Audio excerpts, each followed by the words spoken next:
All right, hi, I'm Chris. You're watching Superskum.com, and I'm here with Marco from Nightwish. So the end of last year, 2011, you released Imaginarium, your 7th studio album. Yeah. How's the fans' reaction been to the album? So far pretty good. I mean, we took a calculated risk in doing this kind of an album, which we're actually pretty proud of. It shows the band in its most diverse way, and it has a lot of different atmospheres and quite a few fences we haven't crossed before. But still, I think it was a risk worth taking, since a lot of people seem to understand that and really take it in the right way. That it's good to have a lot of different things, but still have this kind of a shameless melody sense of the band and all that, which is there all the way through. And yeah, I'm pleased with it, and most of the fans seems to be pleased with it as well. Nightwish has had 2 major lineup changes. The first was Marco being added as male vocals and bass, and the more recent change was Annette becoming lead vocals. How have you and Annette added to Nightwish's sound? Well, Annette's sound, of course, is more down to earth compared to Tarja, who was more of that classically oriented thing. I mean, I did like the sounds of them both, but of course this down-to-earth sound is something that we tried to look for, and then she has this kind of a distinctive nasal thing of doing things, which I personally like very much. So it was probably one of the factors why she was chosen from all the 2,500 applicants and all that. As for my part, what I try to bring to the sound, I mean, I'm 1/5 of the band, and everybody's responsible in one way or another of the overall sound. But of course I do try to, when we go heavy, I do try to bring in the actual, kind of a real heaviness with the sound and how I play, and also this kind of a 70s groove into the rhythm bottom, which I find that is missing in quite a lot of these Pro Tools produced stuff these days. And I'm a big fan of bands like AC/DC and all that, where they have really a groovy rhythm button and all that, and to incorporate that into this kind of a symphonic mix-up metal, whatever it is a challenge that I'm very much willing to take and want to keep on doing it. So on November 10th of this year, you guys will be premiering the film Imaginarium, as well as playing a full show at Hartwall Arena in Helsinki. Yeah. How did the idea for the film come about, and what was the creative process behind it? That's a long story. I try to find the essentials. Even for 5 years back already, when we were talking about doing this album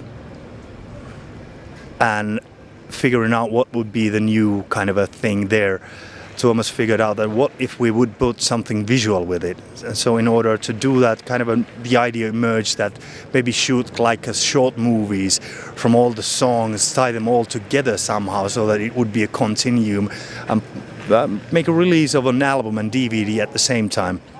And it was the director Stobe Harju, who already did the Islander video out of Dark Passion Play.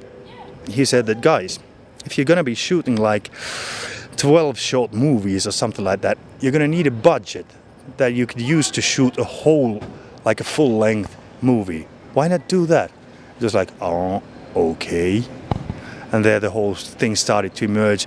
They got together with Thomas to talk about the ideas behind songs and what would be transferred to movie and everything. And then Stobe got the script writing, also hired one helping hand, actually a couple maybe already. And then this whole thing kind of escalated so that you actually got a full story, like a script for a movie, which is like a fantastical drama, just like backed up with the band's music, which is also heavily rescored and edited. Now they're at the movie. So, and now we have this like a whole length of movie in our hands, which has dialogue, a real storyline and all that. And it, so far from what I've seen, the reactions of the few people who have seen the finished product, is that the story seems to be holding together. It takes a grip of you and holds you until the end, which is a really good sign. And as for my part, I was really, really pleasantly surprised how it all turned out, because I didn't expect us as a bunch of amateurs trying to contact real people and all that to get together, that kind of stuff. And I have to say, with all the respect to the movie people, they did a hell of a good job. 2005 brought about the end of an era concert at Hartwall Arena, and also a major shakeup in the band with Tarja being relieved of her duties. Yep. It's been almost 7 years since that concert. How are things between the band and her now? There's no real connection. I mean, we haven't talked in years. She's doing her own, we're doing our own, and that's it. Nightwish has sold over 7 million albums worldwide, which is a pretty astonishing figure considering you're both a metal band and we live in an age of where musical piracy and digital downloads are commonplace. What do you think it is about your music and your fans that drives them to buy physical records still? I hope it is the overall, like the strength of the world that the songs and the band tries to build, which inspires this loyal attitude of the fans.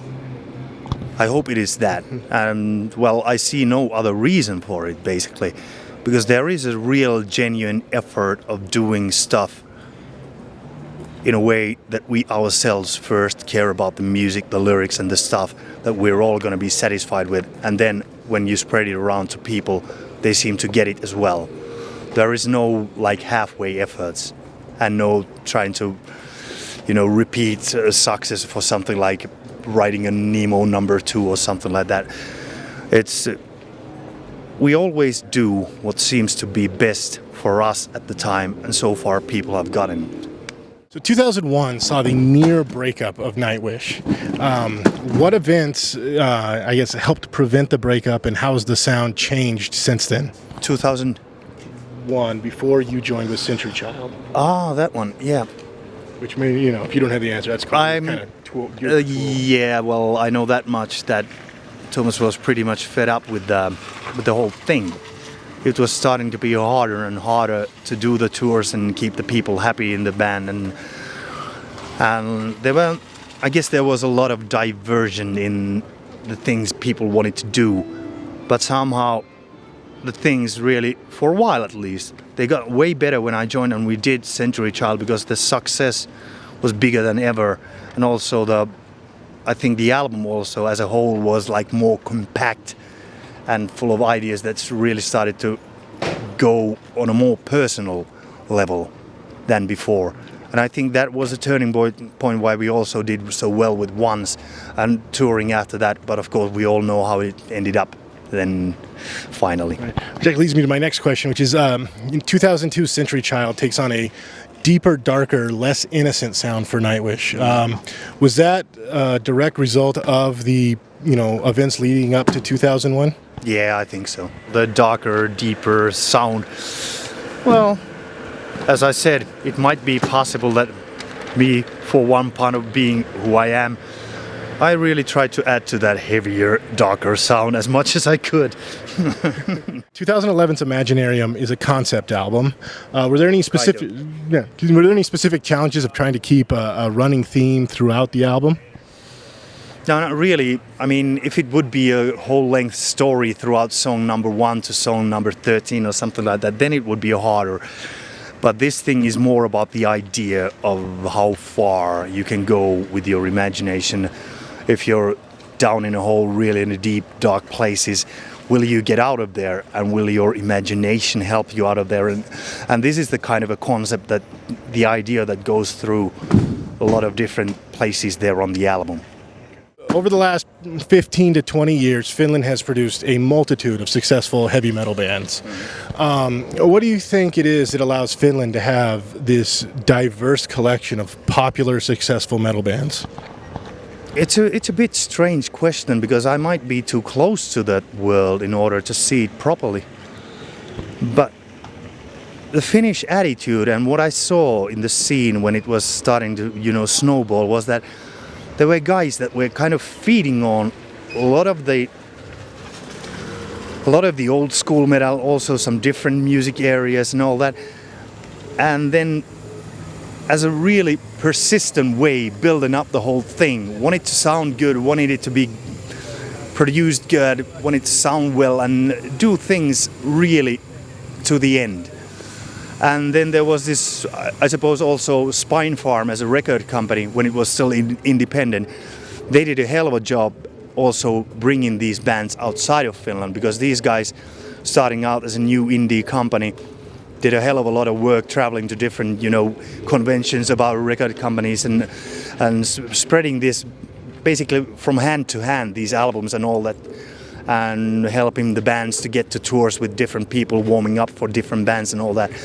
And in a way I see that those were quite essential things that happened in the 90s.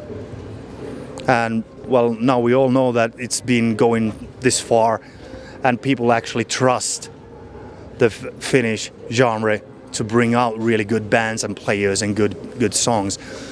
But well, all this kind of good things are bound to last for a while, but then probably not for forever. I mean, not even the bands last as long as their members. But I'm pretty much ready to have this ride for as long as it lasts. The metal scene has started to see a real influx of female-fronted metal bands. Nightwish has always seemed to remain on top and kind of outside this grouping of these bands. What does Nightwish do that differentiates themselves from the other bands? And basically, how do you guys stay out of the muddled pool of those bands? Well, I think if that is the case, I think we try to avoid concepts and recipes as much as we can. The members of Nightwish play in a seemingly endless number of side projects. Tuomas has For My Pain, Impu plays in Brother Fire Tribe, Annette sings on Pain's solo stuff, and then there's you with the Northern Kings, Tarot, and the massive amount of bands you seem to lend your voice to for songs. Yeah, I've been trying to cut down for a few years now. Do those side projects help, I guess, give you guys a clean slate so when it's time to come back to Nightwish, you guys are fully invested in the band? Yeah, even though, like I said, we try to keep clear of concepts that this band is about that, and also recipes and all that. But still, bands in their own way can turn into prisons if you don't get outside of them and don't get outside of the box sometimes, and that is what I find very helpful in doing other stuff. From your front, can your fans look forward to either a new Tarot or another Northern Kings album in the near future? At least that much I know, that with Tarot Boys we got some unused riff stuff and ideas for songs already recorded from our last session, so it's very much possible that sometime next year I'm going to get together with the guys and start to go over those. With Northern Kings, we've talked about it, but we don't have anything certain because it's really a hard bunch to get together. Everybody's in different bands doing a lot of stuff, and so yeah, it's hard.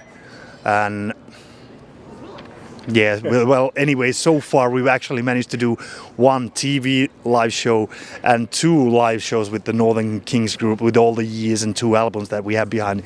So there you can see it's not really easy. Okay. All right, so this is your time. Is there any advice you want to give to people or any message you want to send to your fans? Okay, this is a pretty hard question because it comes quite often. I don't really have anything that much new to say because this is the thing that we do. We go out there, we go to different places, we go to play to people, and if people get it and they like it, it's all for the better. We're here to provide for them, and they provide us the energy to do it again and again.